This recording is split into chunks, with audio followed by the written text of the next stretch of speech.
mag-secret file ay ilike mo muna ang video na to at mag-subscribe na sa aming YouTube channel. Don't forget to click the notification bell para hindi ka nahuhuli sa latest episode ng DJ Rocky's Secret Files.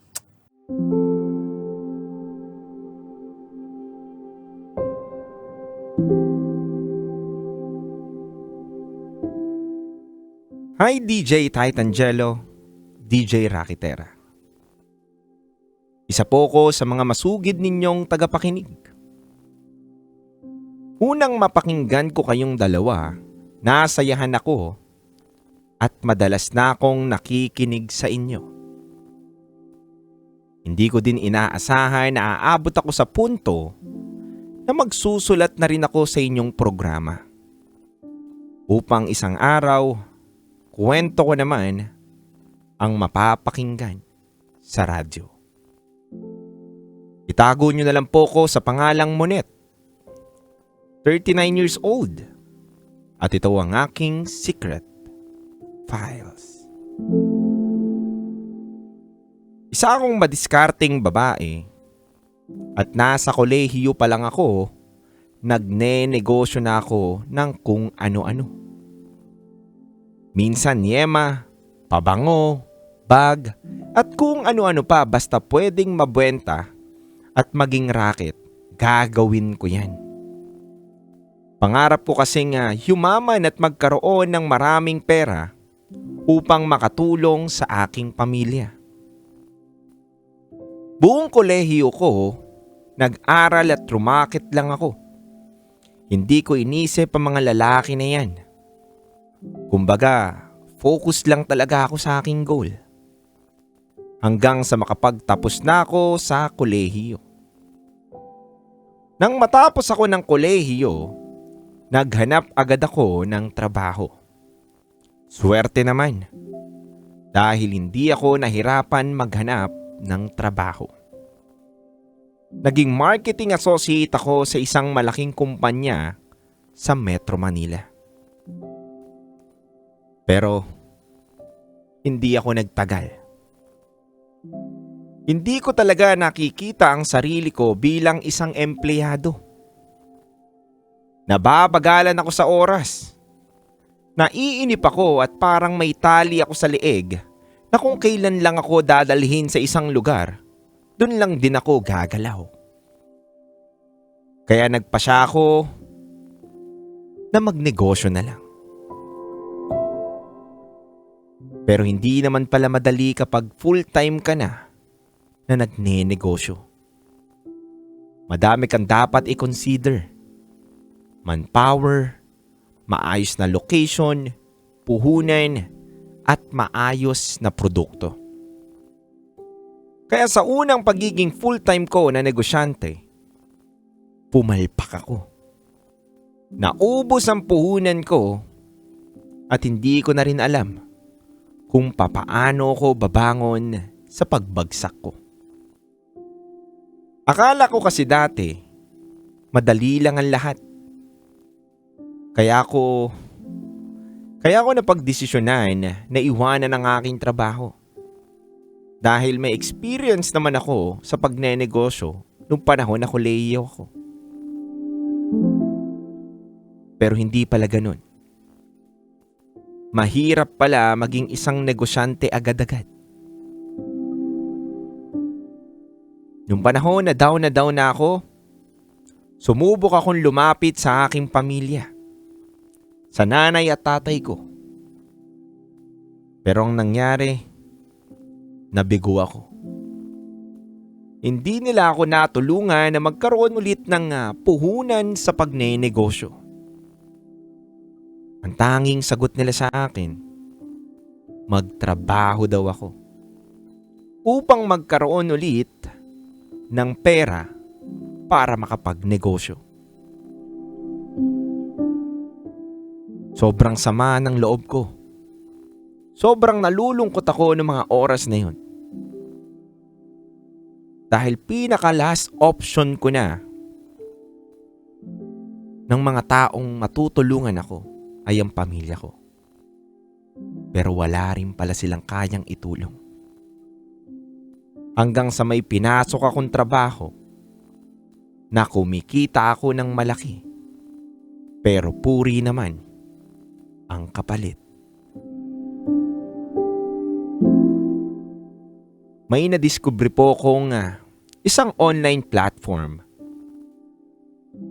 na pwede kang magbenta ng mga sexy pic mo kahit hindi kita ang mukha mo. Bukod doon, nadiskubre ko din na pwede din pala makipag-video call sa mga iba't ibang lahi.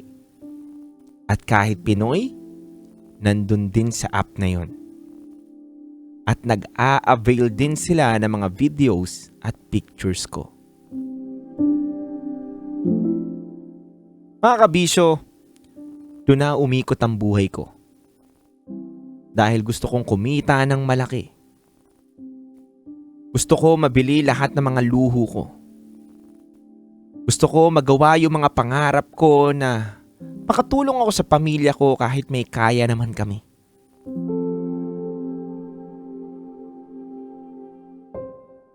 Hanggang sa na-realize ko na unti-unti na pala akong binabago ng pera. Hindi ko na naiisip na respetuhin pa ang sarili ko. Tunay nga palang kapag hindi tayo marunong makontento, ikakapahamak natin ito. Sobrang pinagsisihan ko ang mga naging desisyon ko sa sarili ko. Dahil nakarma din ako sa huli.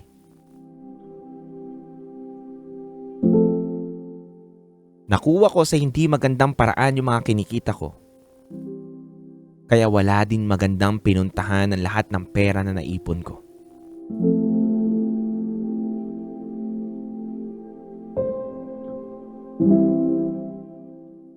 Mga kabisyo, DJ Titangelo at DJ Rocky Tera, nalulung ako sa bisyo.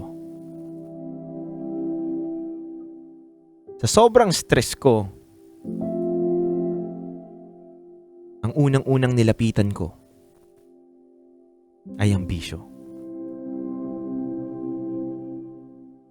Tumikim ako ng kung ano-anong drugs.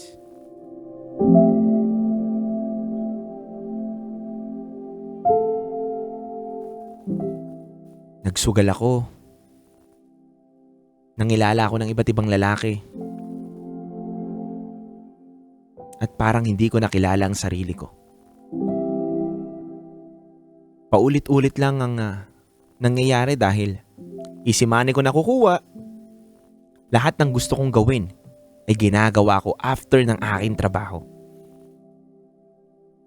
Yung mga panahon na yun, kaya ko na kasing kumita ng 10,000 sa 2 oras lang. Magpo-post lang ako, kakausap lang ako saglit, magkakapera na ako. Ganun kadali. Kaya parang wala nang halaga sa akin ng pera. Pero hindi ko alam na binabago na pala ako.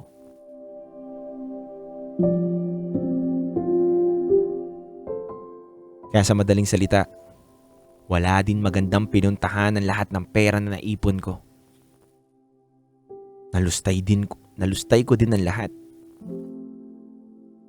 Akala ko kasi easy money na ang lahat. Pero hindi pala ganun.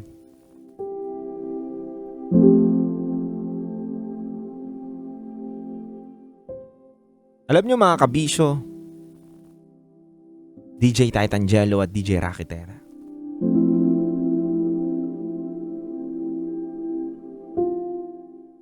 pwede mo palang hindi makakilala ang sarili mo kapag masyado mong minahal ang pera. Kaya mong makalimutan, ultimo na, respeto mo sa sarili mo para lang makuha mo lang yung perang inaasam-asam mo.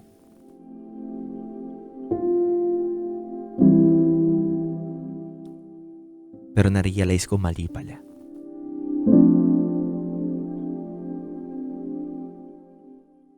Mali pala na mapamahal ako sa pera at sa pangarap ko.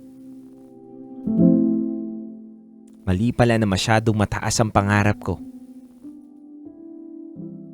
At masyado ako naging madali.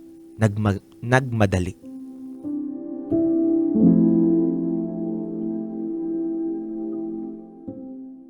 Kaya nauwi sa mga hindi magagandang resulta. Muli, maraming salamat po sa inyong programa. At sa oras na mabasa niyo po ito, naway ang naibahagi kong kwento ay kapulutan ng aral ng iba. Maraming salamat DJ Titangelo at DJ Rakitera.